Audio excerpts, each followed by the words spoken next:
भगवान उसका हर सपना पूरा करे जो इस चैनल को सब्सक्राइब करेगा। मिसेस रहेजा, आप बेकार में चिंता मत कीजिए। हम आपको किसी भी तरह का नुकसान पहुंचाने के लिए नहीं आए हैं, बल्कि हम तो यहाँ पर आपको आपके बेटे से मिलाने के लिए आए हैं। एक अधेड़ उम्र का आदमी प्रेरणा रहेजा से कहता है, और उस आदमी की बात सुनकर कंफ्यूजन में प्रेरणा रहेजा की आईब्रोज सिकुड़ जाती हैं। वीर को क्या हुआ है? वीर के लिए घबराई हुई प्रेरणा रहेजा जल्दी से उस आदमी से पूछती हैं, और वीर की फिक्र में उनके चेहरे पर चिंता की लकीरें उभर आती हैं। ऐसे नहीं मिसेस रहेजा, सारे जवाब सवाल यहीं कर लेंगी क्या? आपके बेटे को क्या हुआ है ये जानने के लिए आपको हमारे साथ चलना होगा। एक बार जब आप हमारे साथ चलेंगी तो आपको सब कुछ पता चल जाएगा। वो आदमी अपनी आवाज में बिना किसी इमोशन के प्रेरणा रहेजा से कहता है, मैं तुम लोगों के साथ कहीं भी नहीं जा रही। मौके की गंभीरता को समझते हुए और ये समझते हुए कि उनके सामने खड़े इन लोगों के इरादे सही नहीं हैं, प्रेरणा रहेजा अपनी आवाज में फर्मनेस के साथ उस आदमी से कहती हैं, अरे यार, तुम इस तरह से बातचीत में समय वेस्ट कर ही क्यों रहे हो? इसे सीधा कैद करो ना। फालतू में इतनी सारी बातें करने का क्या फायदा? एक दूसरा आदमी अपनी आवाज में बेरहमी के साथ बीच में ही बोलता है, ठीक है फिर, अब अगर ऐसा ही है तो यही सही। दूसरे आदमी की बात सुनकर वो अधेड़ उम्र का आदमी अपने कंधे उचकाता है और फिर अपने हाथ से इशारा करता है। इसके बाद बाकी के लोग प्रेरणा रहेजा को अप्रोच करने लगते हैं। उन सभी को प्रेरणा रहेजा के बारे में सब कुछ पता था। वो एक हाउसवाइफ हैं जिन्होंने सरवाइव करने के लिए कुछ ऑर्डिनरी एलियंस को ही मारा है, और क्योंकि वो हमेशा से इस मिशन का हिस्सा नहीं रही हैं, इसीलिए वो इतनी ज़्यादा स्ट्रांग भी नहीं हैं। और यही वजह है कि दूसरे लोग उनका ख्याल रखते हैं, क्योंकि वो खुद के लिए लड़ नहीं सकती। और इसीलिए उन लोगों ने पहले ही प्रेरणा रहेजा को स्पेशल स्क्वाड के उनके असाइंड प्रोटेक्टर से दूर कर दिया था, जिसका मतलब ये था कि अब प्रेरणा रहेजा को कैद करना उनके लिए बाएं हाथ का खेल था। तुम लोगों के माँ बाप नहीं है क्या? कभी सोचा है उन्हें कैसा महसूस होगा जब उन लोगों को यह पता चलेगा कि तुम लोग यहां पर आकर एक अकेली औरत को किडनैप करने की कोशिश कर रहे हो? अपनी तरफ उन आदमियों को आता हुआ देखकर प्रेरणा रहेजा एक गहरी सांस लेते हुए उनसे कहती हैं, शट अप! अगर तुम पीसफुली हमारे साथ नहीं चलती हो तो जरा एक आखिरी बार अपनी इस सिल्की स्मूथ स्किन को देख लो, क्योंकि उसके बाद हम इसे काट कर तुम्हें घसीटते हुए अपने साथ लेकर जाएंगे। उस ग्रुप का लीडर अपनी आवाज में बेरहमी के साथ प्रेरणा रहेजा से कहता है, तुम्हारे जैसे लोगों के सामने जो मुझे नुकसान पहुंचाना चाहते हैं, उनके सामने सरेंडर करने से तो अच्छा है कि मैं तुम लोगों के हाथों मारी जाऊं। प्रेरणा रहेजा अपने प्राइड में अपना सर ऊंचा करके कहती हैं, ठीक है फिर, समझ लो कि हमारा पेशेंस और पोलाइटनेस खत्म। अब इसके बाद हम आपका जो हाल करेंगे उसके लिए हमें माफ कीजिएगा देवी जी, क्योंकि उसके जिम्मेदार आप खुद होंगी। उस ग्रुप का लीडर अपना हाथ उठाता है और प्रेरणा रहेजा के बाल पकड़ने के लिए कोशिश करते हुए उन्हें उनकी सवारी से नीचे खींचने की कोशिश करने लगता है, लेकिन इससे पहले कि उस ग्रुप के लीडर का हाथ प्रेरणा रहेजा को छू भी पाता, अचानक से ही प्रेरणा रहेजा अपना सिल्की स्मूथ हाथ उठाती हैं और बहुत ही कैजुअली उसे उस लीडर की गर्दन के सामने वेव करती हैं, और फिर वो लीडर केवल 2 फीट की ही दूरी पर था और उसका सर उसके धड़ से ऐसे अलग हो जाता है जैसे कि किसी ने इनविजिबल नाइफ के साथ उसकी गर्दन को काट दिया हो, और अगले ही पल उस लीडर का सर अच्छी खासी दूरी पर जा गिरता है, जिससे हवा में हर तरफ खून ही खून फैल जाता है। मरते वक्त उसकी आंखों में एक अजीब सी उदासी थी, जैसे कि मानो वो ये सजेस्ट कर रहा हो कि अभी अभी जो कुछ भी हुआ वो फेयर नहीं था। क्या तुम लोगों में से किसी ने भी कभी होपलेस फील किया है? हाँ? प्रेरणा रहेजा का चेहरा इस समय बर्फ के जैसा था, जिसमें न कोई एक्सप्रेशंस थे और न ही कोई इमोशन। अब इस समय वो कहीं से भी न तो डरी हुई लग रही थी और न ही घबराई हुई, बस एक ही शब्द था जो कि इस समय उन्हें सबसे अच्छे तरीके से डिस्क्राइब कर सकता था, कोल्ड। बस कोल्ड। प्रेरणा रहेजा का ये रूप देखकर बाकी सबके दिल बैठ जाते हैं और उन सभी को डर और घबराहट के मारे अपने रोंगटे खड़े होते महसूस होने लगते हैं और फिर चारों तरफ फूलों की तरह खून फैल जाता है। प्रेरणा रहेजा तेजी से घूमती हैं और उनके हर एक डायरेक्शनल टर्न के साथ खून की नदियां बहना शुरू हो जाती हैं। डेविल, तुम एक डेविल हो, उस ग्रुप का एक आदमी डर के मारे घबराते हुए उनसे कहता है। उसके आसपास के सभी एलीट्स, जिसमें उस ग्रुप का लीडर और 2 ओपन जीन लॉक्स वाले एलीट्स भी शामिल थे, वो सब के सब जहां तक है एक सुपर एलियन को जान से मारने या उसे कैद करने की पावर रखते थे। नहीं तो अगर उनके पास इतनी पावर नहीं होती तो उन सभी के लिए 3 सीक्रेट ब्लड एलियंस को बाहर निकालकर अटैक करने और विराट सिंह को वहां से डिस्ट्रैक्ट करके दूर भेज पाना पॉसिबल ही नहीं होता। लेकिन अब वही एलीट्स इस तरह से बेरहमी से एक ऐसी औरत के हाथों मारे जा रहे थे जो बस 10 कदम लेकर ही हर एक एलीट का सर उसके धड़ से अलग कर दे रही है। लेकिन हैरानी की बात यह थी कि अपने चारों तरफ खून बिखरते रहने के बावजूद उस औरत के कपड़ों पर खून का एक छींटा तक नहीं पड़ा था। प्रेरणा रहेजा अभी भी पहले की ही तरह एलिगेंट और जेंटल नजर आ रही थी। ये सब कुछ उस इंफॉर्मेशन के बिल्कुल ऑपोजिट था जो उन लोगों को प्रेरणा रहेजा के लिए मिली थी। अगर उन लोगों को यह इंफॉर्मेशन मिली थी वो सच है तो फिर उनके सामने जो औरत खड़ी है वो प्रेरणा रहेजा हो ही नहीं सकती। फिलहाल के लिए तो यही एक एक्सप्लेनेशन उस आदमी को नजर आ रहा था, क्योंकि इस समय जो औरत उस आदमी के सामने खड़ी थी वो अब कहीं से भी उस आदमी को एक खूबसूरत औरत नहीं नजर आ रही थी। वो इस समय केवल और केवल एक डेविल थी। प्रेरणा रहेजा इस समय अपना आखिरी 11th स्टेप लेने जा रही थी जब उस आदमी के घुटने जवाब दे जाते हैं और वो ऑलमोस्ट जमीन पर गिर जाता है। इनफैक्ट वो तो इस समय भागने के बारे में भी नहीं सोच सकता था, क्योंकि प्रेरणा रहेजा उसकी नजरों में एक बहुत ही खतरनाक औरत थी। बल्कि उस आदमी की नजरों में प्रेरणा रहेजा वाकई में एक डेविल से भी कहीं ज्यादा खतरनाक और स्केरी थी। प्लीज प्लीज प्लीज मुझे छोड़ दो, मुझे मत मारो। मेरे माँ बाप अभी भी जिंदा हैं और मेरी बीवी बच्चे भी हैं। वो आदमी अपने घुटनों पर बैठकर प्रेरणा रहेजा के सामने अपनी जान की भीख मांगता है। डेविल आंसुओं से नहीं पिघलते। प्रेरणा रहेजा उस आदमी को एक आखिरी बार बेरहमी से देखती हैं और उसके बाद वो अपना हाथ एक बार फिर से घुमाती हैं और इसी तरह से एक और सर अपने धड़ से अलग होकर हवा में चला जाता है और चारों तरफ बस खून ही खून बिखर जाता है। कुछ देर के बाद ब्लू क्रिस्टल टीम को प्रेरणा रहेजा माउंटेन्स के पास मिलती हैं और वो लोग तुरंत ही उन्हें शेल्टर वापस ले आते हैं। विराट सिंह ने एक सीक्रेट ब्लड एलियन को जान से मार डाला था और शेल्टर वापस लौटने से पहले 2 सीक्रेट ब्लड एलियंस को दूर भगाने में कामयाब हो गया था।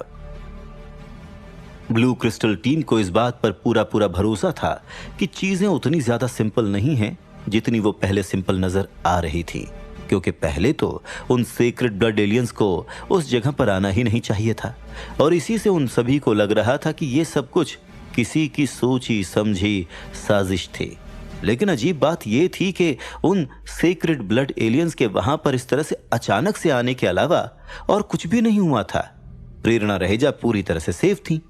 लेकिन भले ही ये बात कितनी ही ज्यादा अजीब क्यों ना लग रही हो, पर प्रेरणा रहेजा की सेफ्टी उन सब के लिए सबसे ज्यादा मायने रखती थी और इसीलिए वो सीक्रेट ब्लड एलियन इस तरह से अचानक से कहां से आए या इसके पीछे कौन था, इस बारे में सोचने का उन लोगों को कोई मतलब समझ में नहीं आ रहा था।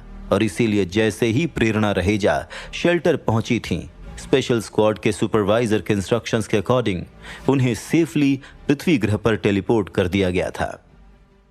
दूसरी तरफ माउंटेन्स के बेस के पास की जमीन काफी ज्यादा उखड़ी हुई नजर आ रही थी।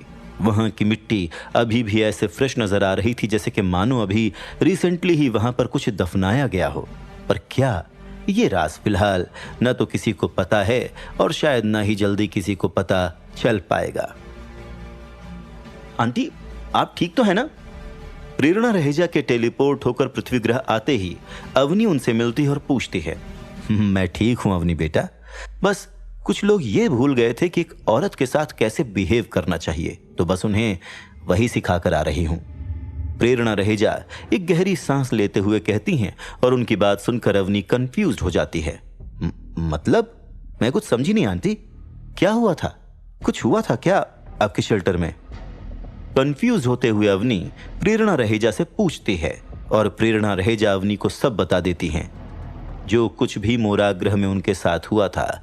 और प्रेरणा रहेजा की ही तरह अवनी को भी ये सारी बातें बहुत ही ज्यादा अजीब लगती हैं। इसका मतलब आपको लेकर वीर का डर सही था।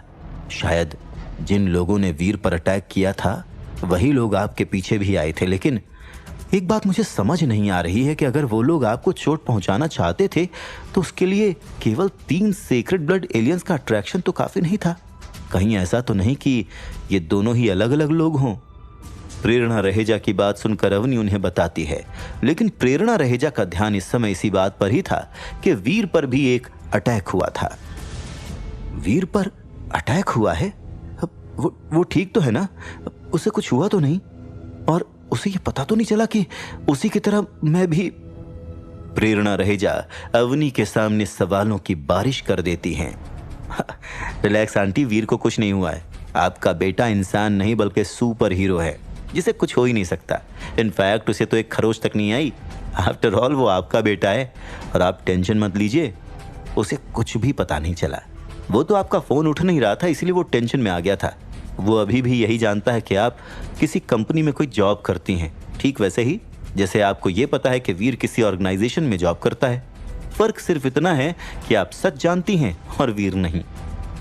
प्रेरणा रहेजा को काम करते हुए अवनी उनसे कहती है और अवनी की बात सुनकर प्रेरणा रहेजा राहत की सांस लेती हैं। आंटी, लेकिन अब हम वीर से ज्यादा समय तक आपके राज को छुपा नहीं सकते। आपके और वीर के साथ जो कुछ भी हुआ है वो ना तो नॉर्मल है और ना ही किसी तरह का इत्तेफाक। कोई है जो आपके इस राज को जानता है और हो सकता है कि वो आपका और वीर का कोई कॉमन दुश्मन हो। मैंने खुराना अंकल से भी इस बारे में बात की थी और वो ये पता करने की कोशिश कर रहे हैं कि वीर पर अटैक किसने कराया था। लेकिन मुझे लगता है कि आपको वीर को सब कुछ सच सच बता देना चाहिए, क्योंकि अगर इन दोनों हमलों के पीछे का मास्टरमाइंड एक ही हुआ तो प्रॉब्लम हो सकती है। अवनी सीरियस आवाज में प्रेरणा रहेजा से कहती है और अवनी की बातों को ध्यान से सुनते हुए प्रेरणा रहेजा हाँ में सर हिलाती हैं। हाँ, तुम ठीक कह रही हो बेटा, लेकिन अभी मैं वीर को कुछ नहीं बता सकती। पता नहीं वो इस बात पर कैसे रिएक्ट करेगा। लेकिन तुम टेंशन मत लो, सही समय आने पर मैं खुद वीर को सब कुछ बता दूंगी। प्रेरणा रहेजा अवनी से कहती हैं और प्रेरणा रहेजा की बात सुनकर फिर अवनी इस बारे में उनसे और कुछ नहीं कहती है। ठीक है आंटी, आप जैसा ठीक समझें, लेकिन अभी फिलहाल आप एक बार वीर से बात कर लीजिए, वो आपको लेकर बहुत ज्यादा परेशान है। अवनी प्रेरणा रहेजा से कहती है और प्रेरणा रहेजा के हाँ में गर्दन हिलाने के बाद अवनी वीर को कॉल लगाती है और वीर के हेलो बोलते ही वो उसे बताती है कि प्रेरणा रहेजा बिल्कुल ठीक हैं और इस समय उसके साथ ही हैं। और फिर उसके बाद वो प्रेरणा रहेजा को फोन दे देती है। माँ, आप ठीक तो है ना? आपका फोन ही नहीं उठ रहा था। आपको पता है ना मैं कितना टेंशन में आ जाता हूं। प्रेरणा रहेजा के हेलो बोलते ही वीर पैनिक होता हुआ उनसे पूछने लग जाता है और वीर की आवाज में घबराहट देखकर प्रेरणा रहेजा की आंखें भर आती हैं। मैं बिल्कुल ठीक हूं वीर, भला मुझे क्या हो सकता है? वो तो मैं एक ऑफिशियल मीटिंग के लिए आउट ऑफ टाउन चली गई थी और तुम तो मेरी आदत जानते ही हो, मैं अपना फोन इधर उधर रखकर भूल जाती हूँ और इसके लिए तुमने गार्ड्स जैसे लोगों को भेज दिया मुझे ढूंढने के लिए। हाँ? प्रेरणा रहेजा हल्का सा हंसते हुए वीर से कहती हैं और अपनी माँ को सही सलामत देखकर वीर राहत की सांस लेता है। नहीं माँ, ऐसी बात नहीं है, लेकिन एक्चुअल में मैटर थोड़ा सीरियस है। एक्चुअली मैंने यहाँ ऑर्गेनाइजेशन में किसी को नाराज कर दिया है। वो मुझसे ऐसा काम कराना चाहते थे जो मैं करना नहीं चाहता था, तो वो लोग ऑलरेडी मुझ पर अटैक कर चुके हैं, लेकिन उनका वो अटैक नाकाम हो गया था। अब क्योंकि वो लोग अपना गुस्सा मुझ पर नहीं उतार पाए हैं और मुझे किसी तरह का नुकसान नहीं पहुंचा पाए हैं, इसलिए मुझे डर है कि शायद वो लोग आपके पीछे आए और मेरी फैमिली को नुकसान पहुंचाने की कोशिश करें। और इसीलिए मुझे नहीं लगता कि कुछ समय के लिए आपको घर से बाहर निकलना चाहिए। आप कुछ दिनों के लिए अपने ऑफिस से छुट्टी ले लीजिए माँ। और वैसे भी अब आपको जॉब करने की जरूरत ही क्या है? आपका बेटा अच्छा खासा कमा तो रहा है। आप अब बस घर पर ही रहिए। वीर सीधा सीधा प्रेरणा रहेजा को सब कुछ बता देता है। वैसे भी वीर अपनी मां से कभी कुछ नहीं छुपाता था। केवल वही जानता था कि इतने समय से उसने किस तरह से अपनी मां से ये सीक्रेट मिशन वाली बात छुपा रखी थी। और फिर यहां तो बात प्रेरणा रहेजा और अनुजा की सेफ्टी की थी, जो कहीं ना कहीं वीर की वजह से ही खतरे में पड़ गई थी। और इसीलिए वीर को उन्हें पूरा का पूरा सच थोड़ा मैनिपुलेट करके ही सही पर बताना ही पड़ा, ताकि वो मौके की गंभीरता को समझ सके। क्योंकि अगर वो ऐसा नहीं करती हैं और इसी तरह से घर की सेफ्टी छोड़कर बाहर जाती रहती हैं, तो हो सकता है कि वो किसी प्रॉब्लम में पड़ जाएं। हाँ, उसके खुद के साथ जो हुआ था वो अजीब था, लेकिन वीर नहीं चाहता था कि उसकी मां को कुछ हो। और इसीलिए जब तक कि वो इस बात का पता नहीं लगा लेता कि इन सब के पीछे कौन है, वो नहीं चाहता था कि उसकी मां घर से बाहर कहीं पर भी निकले। वीर, तुमने किसको नाराज किया? क्या होगा अब? हाँ, तुम क्यों सबसे पंगे लेते रहते हो? पता नहीं तुम कब बड़े होगे। वीर की बात सुनकर प्रेरणा रहेजा अपनी आवाज में चिंता के साथ उससे पूछती हैं। हालांकि उन्हें सारी बातें पता थीं, लेकिन वीर के सामने तो उन्हें उसकी वही स्वीट मदर बनना था जिन्हें कुछ भी नहीं पता है। आप चिंता मत कीजिए माँ, मैं ये सब हैंडल कर सकता हूँ। आपका बेटा बड़ा हो गया है और स्ट्रांग भी। अब बस मैंने जो कहा है वो करिए। मैं जानता हूँ कि आप इंडिपेंडेंट होना चाहती हैं, लेकिन कुछ समय के लिए आप जॉब वगैरह छोड़कर प्लीज घर पर रहिए। अपनी मां को परेशान देखकर वीर अपने चेहरे पर स्माइल के साथ कहता है, यह सब मेरी गलती है, मैं तुम्हें प्रोटेक्ट नहीं कर पाई। अपनी आवाज में उदासी के साथ प्रेरणा रहेजा वीर से कहती हैं, यह आप कैसी बातें कर रही हैं मां? आपने ऑलरेडी मेरे लिए बहुत कुछ किया है। मैं जानता हूं कि डैड की डेथ के बाद आपके लिए मेरी और अनुजा की परवरिश करना कितना मुश्किल रहा है। आपको जॉब तक करनी पड़ी है। अब मेरी बारी है आपको प्रोटेक्ट करने और आपकी देखभाल करने की। अपनी मां को उदास देखकर वीर उन्हें बेटर फील कराने के लिए जल्दी से उनसे कहता है, वीर, अब खुराना भाई साहब बता रहे थे कि एक बार उन्होंने तुम्हें तुम्हारे दादाजी की कुछ चीजें दी हैं। क्या वो अभी भी तुम्हारे पास हैं? प्रेरणा रहेजा ऐसे ही रैंडमली वीर से पूछती हैं और प्रेरणा रहेजा की बात सुनकर वीर थोड़ा चौंक जाता है। आफ्टर ऑल, डॉक्टर खुराना ने खुद उससे कहा था कि उसके डैड की ये आखिरी निशानियां एक सीक्रेट हैं जिसके बारे में किसी को भी पता नहीं है। फिर प्रेरणा रहेजा यानी कि वीर की मां को इस बारे में डॉक्टर खुराना ने कैसे खुद ही बता दिया? यही सवाल इस समय वीर के मन में चल रहा था। लेकिन फिर अगले ही पल वो ये सोचकर इस बात को जाने देता है कि हो सकता है कि डॉक्टर खुराना ने बस ऐसे ही बता दिया हो और एक्चुअल में ये न बताया हो कि उसके दादाजी की एग्जैक्टली कौन सी चीजें उसके पास हैं। आफ्टर ऑल, डॉक्टर खुराना है भी मस्त मौला इंसान, और वीर को इस बात पर कोई हैरानी नहीं होगी कि बातों बातों में ओवर एक्साइटेड होते हुए किसी समय उनके मुंह से ये बात निकल गई होगी। इसीलिए वीर इस बारे में ज्यादा सोचता नहीं है। ऑफ कोर्स माँ, मेरे पास दादाजी की निशानियां हैं। आप बिल्कुल भी चिंता मत कीजिए। मैं हमेशा उन चीजों को अपने पास सबसे ज्यादा सेफ्टी के साथ रखता हूं। वीर अपनी मां को अश्योर करता हुआ उनसे कहता है और वीर की बात सुनकर प्रेरणा रहेजा राहत की सांस लेती हैं। ठीक है, फिर उन चीजों को कभी भी अपने से दूर मत होने देना और अपना ध्यान रखना। एक राहत भरी सांस लेते हुए प्रेरणा रहेजा वीर से कहती हैं, हाँ मां, मैं अपना ध्यान रखूंगा। आप भी अपना ध्यान रखिएगा और जैसा मैंने कहा है बस वैसा ही करिएगा। बाकी अवनी को मैंने सब कुछ समझा दिया है, वो सब संभाल लेगी। वीर प्रेरणा रहेजा से कहता है और फिर उनसे थोड़ी और बात करने के बाद फोन कट करके राहत भरी सांस लेता है। इस तरफ कम्युनिकेटर को काटने के बाद प्रेरणा रहेजा के चेहरे के एक्सप्रेशंस भी कॉम्प्लिकेटेड थे और यह बात अवनी को साफ नजर आ रही थी। क्या हुआ आंटी? वीर सेफ है और आप भी, फिर आपको किस बात की टेंशन है? क्या सोच रही हैं आप? प्रेरणा रहेजा को परेशान देखकर अवनी शेरगिल उनसे पूछती है। सोच रही हूं कि इतने सालों तक इतनी मेहनत करने के बाद भी क्या अभी भी हम इस लूप से बचकर निकल नहीं सकते हैं? क्या कभी वो समय आएगा जब हम सुकून से, बिना इस बात की परवाह किए कि अब कौन सा पल हम में से किसी की जिंदगी का आखिरी पल हो, इस डर के बिना जी सकेंगे? एक गहरी सांस लेते हुए प्रेरणा रहेजा अवनी से कहती हैं, और प्रेरणा रहेजा की बात सुनकर अवनी अपने चेहरे पर सीरियस एक्सप्रेशंस के साथ उन्हें देखती है। दूसरी तरफ अपनी मां की सेफ्टी कंफर्म करने के बाद वीर कुणाल के शेल्टर ब्लू क्रिस्टल शेल्टर की तरफ अपनी जर्नी को कंटिन्यू करने का डिसीजन लेता है। अब इसे इत्तेफाक कह लो या कुछ और, लेकिन यह वही शेल्टर था जहां पर वीर की मां भी रहती थी।